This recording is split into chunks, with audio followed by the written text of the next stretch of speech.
It's May 20th, and CNN is reporting that Ukrainian units are still defending parts of Bakhmut as their counterattacks around the city continue. And this has kind of been what we've been hearing of over the last couple of days. It's being overshadowed by Zelensky in Hiroshima and the U.S. saying, oh, we'll let people give F-16s. But this is kind of important. And so let's take a look at what's actually going on here. First of all, here's the latest map from ISW. And they are, yes, the Russians have made it to the city limits here. There's this little teeny tiny bit of Bakhmut that, the Ukrainians hold. So they technically hold part of Bakhmut.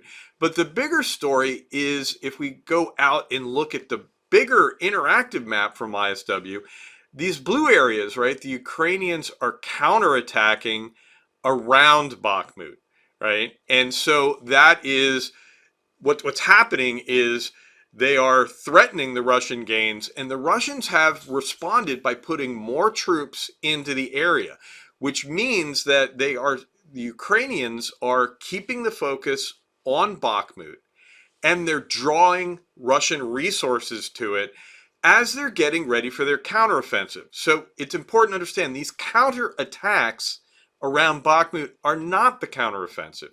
These are not the units that have been supplied with Western technology and taken to Grafenwehr for training.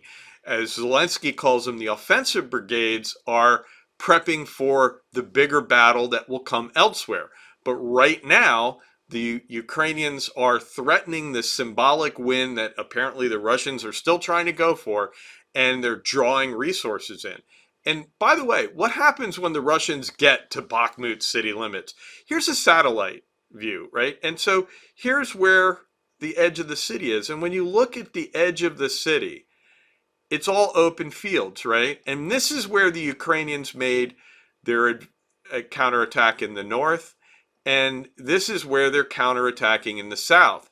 And not for nothing, that CNN ad, their headline has an armored personnel carrier. The Ukrainians are having success out in the open fields. And this is where they're able to push the Russians back.